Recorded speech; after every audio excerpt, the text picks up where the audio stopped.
जय सिया राम। मैं आचार्य राजेश श्री राम जन्मभूमि अयोध्या से। प्रिय दर्शकों, प्रस्तुत हूँ आप सबके समक्ष मई महीने का राशिफल लेकर के। और ये मई महीना महापरिवर्तनों के लिए जाना जाएगा। कई बड़े ग्रह इस महीने राशि परिवर्तन करेंगे। देवगुरु बृहस्पति 14 मई की रात में राशि परिवर्तन कर रहे हैं, तो वहीं राहु और केतु 18 मई को राशि परिवर्तन करेंगे।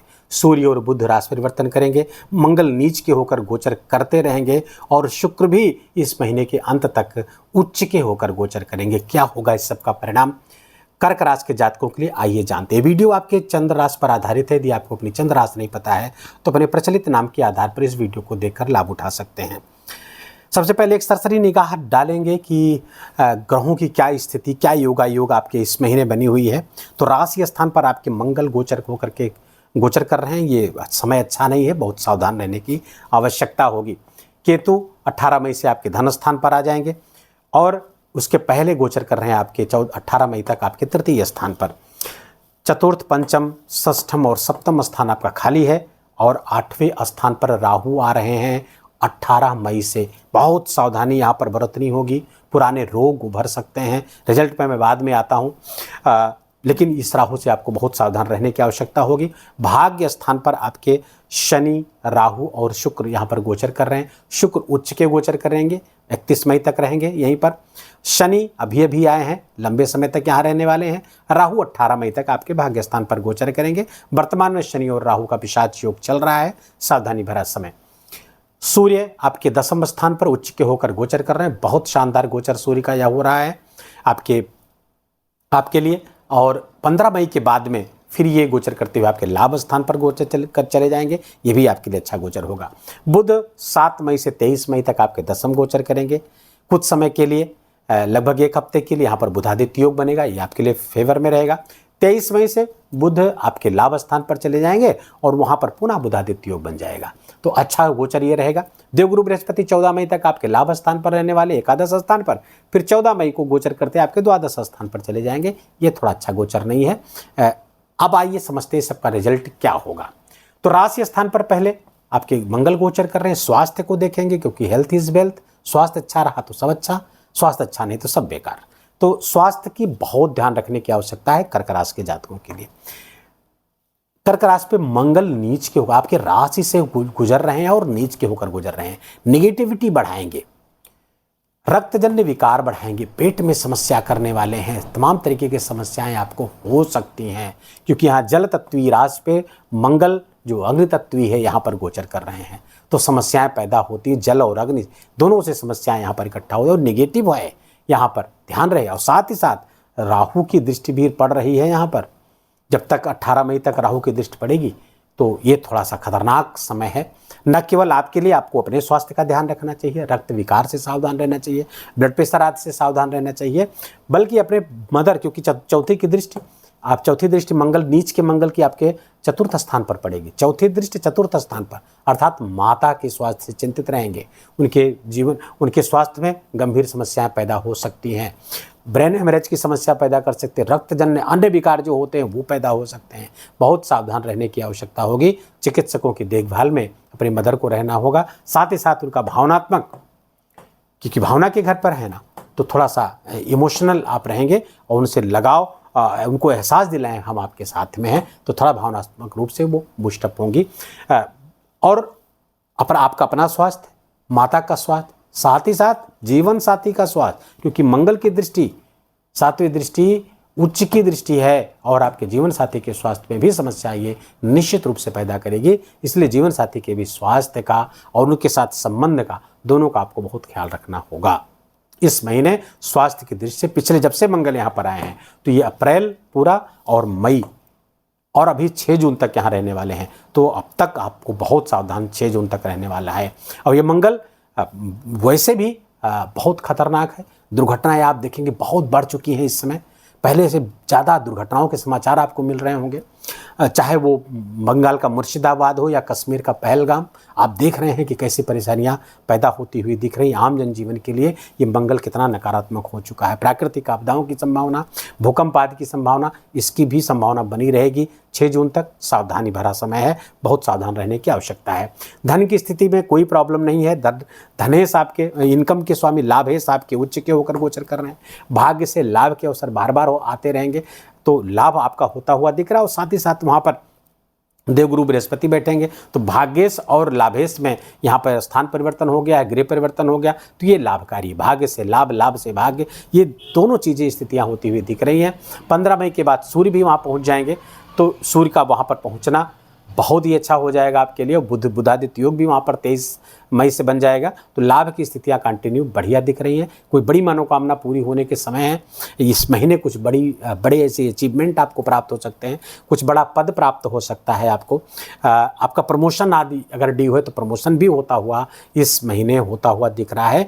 बड़े ही महत्वपूर्ण परिवर्तनों के बीच में भी आपके लाभ की स्थिति बहुत ही महत्वपूर्ण बनी हुई है। बड़े लाभ की आप कामना कर सकते हैं, बड़े लाभ की मनोकामना आपकी पूरी हो सकती है।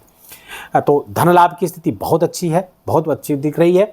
और अब देखेंगे, अच्छा मंगल जो सूर्य हैं जो 15 मई के आपके लाभ स्थान पर आ रहे हैं, वही आपके धन के स्वामी हैं। तो धनेश का लाभ स्थान पर गोचर करना एक लक्ष्मी योग बनाएगा। इसके कारण से भी आपको बड़े लाभ होते हुए दिख रहे। प्रॉपर्टी आदि का भी लाभ, जमीन आदि से संबंधित चीज़ों से लाभ आपको होता हुआ दिख रहा है। धन आएगा तो रुकेगा कि नहीं रुकेगा, तो जरूर रुकेगा, क्योंकि धनेश गोचर कर रहे हैं आपके लाभ स्थान पर। तो धन आएगा भी, धन रुकेगा भी, धन का एक्युमुलेशन होगा, धन का सदुपयोग भी होगा। और इन्वेस्टमेंट में आप धन को इन्वेस्टमेंट करेंगे, आप जो धन आपके पास इकट्ठा होगा उसको और बेहतरी के लिए, और बेहतर चीज़ के लिए आप इन्वेस्ट करते हुए दिख रहे हैं। तो धन से संबंधित कोई समस्या नहीं, बल्कि बहुत ही शुभता आ रही है उसमें, धन से संबंधित मामलों में। अब आते हैं माता के स्वास्थ्य के बारे में, चतुर्थ सुख के बारे में बता चुका हूँ। थोड़ा डिक्टेटरशिप की प्रवृत्ति आपकी आने वाले समय में कम होगी, थोड़ा सा आप समझौतावादी हो जाएंगे। परिवार में कुछ कलह का वातावरण बन सकता है। परिवार आपका बड़ा है, यदि आपके उसमें पिताजी का भी परिवार अगर सम्मिलित है, तो वहाँ पर थोड़ी सी कटुता आती हुई, क्योंकि केतु आ जाएंगे द्वितीय स्थान पर, कुटुंब में थोड़ा कलह का वातावरण बनाएंगे। अब चूँकि केतु लंबे समय से यहाँ पे 0 डिग्री करीब हो रहे हैं, तो फल तो देने लगे हैं आपके द्वितीय स्थान पर, तो पिछले दिनों भी आपको समस्या यहाँ पर आई होंगी। पंचम स्थान की बात करें, शिक्षा, संतान, प्रेम आदि की, तो यहाँ के स्वामी मंगल नीच के गोचर कर रहे हैं, राज पर गोचर कर रहे हैं। प्रेम आदि जीवन में समस्या है, समस्या रहेगी, क्योंकि आपका ईगो, आपका अहंकार, आपका क्रोध, आपका एंगर आपके लव रिलेशनशिप को तोड़ देगा। समस्या पैदा होगी, सूर्य की भी दृष्टि पड़ने लगेगी, समस्याएं कारक होंगी। दूसरी बात आपके शिक्षा की, तो शिक्षा के स्वामी आपके यहाँ पर बन रहे हैं, नॉलेज के, लर्निंग के स्वामी मंगल नीच के रहे हैं, तो लर्निंग में भी प्रॉब्लम आएगी। नकारात्मक रूप से आपकी लर्निंग को प्रभावित करेगा, और आपकी पढ़ाई को, आपको उसको प्रभावित कर सकता है। कुछ नकारात्मक विचार आपको आ सकते हैं, कुछ ऐसी चीज़ें आ सकती हैं जिसके कारण थोड़ी समस्याएं आपको हों। संतान के लिए भी ये अच्छा नहीं। संतान के भी जीवन में, उनकी शिक्षा में भी थोड़ी सी प्रॉब्लम आती हुई दिख रही, उनके साथ संबंध में भी प्रॉब्लम आती, क्योंकि नीच के हैं। यहाँ पर अगर वो नीच के ना होते तो अच्छे परिणाम देते, लेकिन नीच के हैं तो थोड़ी समस्याएं यहाँ पर जरूर पैदा करेंगे। हालांकि 18 मई के बाद जैसे राहु की दृष्टि मंगल से हटेगी, तो ये राहत भरी होगी। जीवन साथी के बारे में मैंने बताया, सप्तम को देखें गृहस्थ जीवन, तो मंगल की दृष्टि पड़ रही है, स्वास्थ्य में समस्या चल रही है। 6 जून तक उनके स्वास्थ्य का बहुत ख्याल रखें, संबंध बिगड़ने न पाए। कुछ लोग जो तलाक आदि जिनके जीवन में होने वाले हैं, या पहले मैट्रिमोनियल डिस्प्यूट चल रहे हैं, तो उनके लिए समस्याजन्य है, अलगाव हो सकता है। नीच की मंगल की दृष्टि वहाँ पर न केवल अलगाव कराएगी, बल्कि बहुत तरीके के लिटिगेशन करा सकती है, बहुत तरीके से आपको परेशान कर सकती है। पार्टनरशिप में बिजनेस है तो उसको भी परेशान करेंगे, मंगल की दृष्टि परेशानियों भरी होगी यहाँ पर। तो थोड़ा सा पार्टनर के साथ भी मिल बैठ करके अच्छे से बात करके चीज़ों को संभाल लें, क्योंकि मंगल तो 6 जून को हट जाएगा, लेकिन इस बीच जो समस्याएं पैदा होगी वो लंबे समय तक आपको भोगनी पड़ सकती हैं। वैसे बिजनेस में लाभ की स्थिति है, क्योंकि बिजनेस के स्वामी आपके यहाँ पर बन रहे हैं, सप्तमेश भाग्य स्थान पर गोचर कर रहे हैं, तो भाग्य से आपके बिजनेस में बढ़ती हुई दिख रही है। बस बशर्ते कि वो पार्टनरशिप में होगी तो समस्या होगी। इंडिविजुअल व्यापार करते हैं तो वो लाभकारी होगी स्थितियाँ। लोहे का, कॉन्ट्रैक्ट का, इससे संबंधित कोई काम करते हैं तो वो सब आपके लिए बहुत ही शानदार परिणाम लेकर के आती हुई दिख रही। भाग्य का सपोर्ट, पिता का सपोर्ट भी आपको वहाँ पर प्राप्त होता हुआ दिख रहा है। भाग्य की स्थिति देखें तो भाग्य देवगुरु बृहस्पति लाभ स्थान पर रहेंगे 14 मई तक, ये तो अच्छी स्थिति है, बढ़िया स्थिति रहे भाग्य का। लेकिन उसके बाद भाग्य से आपके द्वादश स्थान पर चले जाएंगे, जो पितृ स्थान के स्वामी भी हैं। तो पिताजी के स्वास्थ्य में समस्याएं आ सकती, लीवर आदमी को समस्या, उनकी चिकित्सा आदि का आपको ख्याल रखना पड़ेगा। कब से? 14 मई के बाद में। साथ ही साथ शनि और राहु भी वहाँ पर 18 मई तक साथ साथ रहने वाले हैं। शनि तो लंबे समय तक यहाँ रहने वाले हैं। तो शनि चूँकि आपके अष्टम और सप्तम के स्वामी हैं, अष्टम भी हैं, अष्टम के स्वामी, तो पिता के स्वास्थ्य में समस्याएं जरूर आती हुई दिख रही हैं। धार्मिक यात्राएं खूब करते रहें, मंदिर खूब जाते रहें, रोज़ जा सके तो रोज़ जाते रहें। थोड़ा सा लोगों की चैरिटी भी करते रहें, लोगों के सहयोग भी करते रहें, मदद करते रहें। 4th क्लास के एम्प्लॉइज़ का, 4th क्लास के कर्मचारियों को, सफाई कर्मचारियों का, तो इसमें बहुत राहत आपको प्राप्त होगी। राहु 18 मई को स्थान छोड़ करके अष्टम आ जाएंगे, तो अष्टम का राहु अच्छा नहीं, दुर्घटना कारक ऐसा राहु होता है, जीवन में समस्याएं पैदा करने वाला राहु होगा। शनि के घर पे हैं, इनका स्वयं का भी घर ये माना जाता है, तो यहाँ पर समस्याएं अष्टम ये पूरे जब तक यहाँ रहेंगे समस्याएं आती रहेंगी। लेकिन थोड़ा लाभ भी यहाँ पर कराते हैं। अचानक से लाभ ऐसी ऐसी जगहों से होंगे जहाँ से आपने सोचा नहीं था। आपके ससुराल पक्ष में भी समस्याएं आएगी, वहाँ पे लोगों के हेल्थ खराब हो सकते हैं, समस्याएं वहाँ भी आती हुई दिख रही ससुराल पक्ष पे भी। तो इतने लोगों का ध्यान रखना है, मई महीना ध्यान रखने का है, अपना, माँ का, पिता का, पत्नी का, भाई बहनों, सबका ध्यान रखने की आवश्यकता है। एक दूसरे का हाथ पकड़े रहें, भावनात्मक लगाव, भावनात्मक जो है संबल अपने रिलेशनशिप में जो लोग हैं सबको देते रहिए। समय थोड़ा विपरीत है, और न केवल कर्क राशि के जातकों के लिए बल्कि सबके लिए समय विपरीत चल रहा है।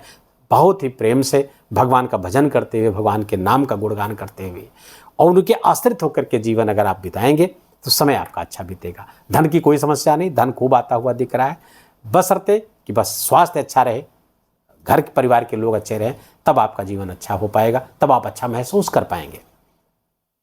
इस महीने को और भी बेहतर बनाने के लिए जान लीजिए कि उपाय क्या करने हैं।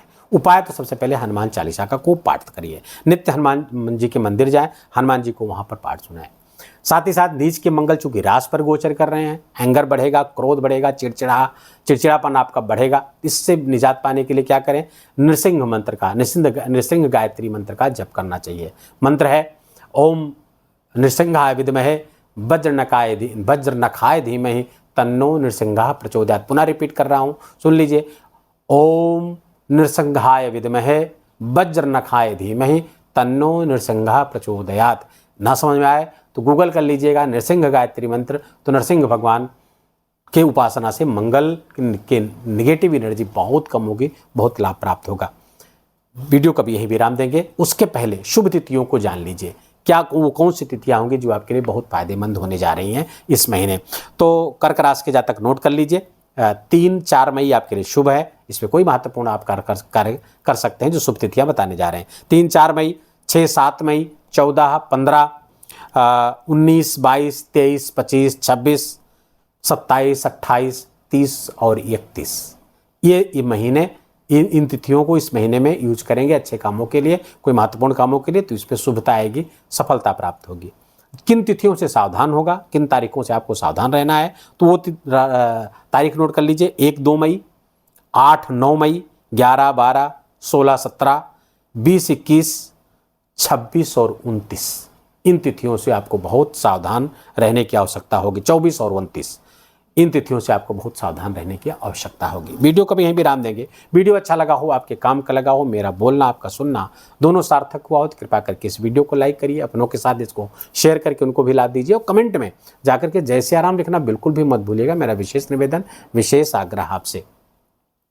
चैनल पर अभी तक आपने इसको सब्सक्राइब नहीं किया तो इसको सब्सक्राइब कर लीजिए, बेल आइकन की घंटी दबा लीजिए और अपना बहुत बहुत ख्याल रखिए, अपनों का बहुत ख्याल रखिए, माता पिता की खूब सेवा करके उनका आशीर्वाद लीजिए। जय जय सिया राम।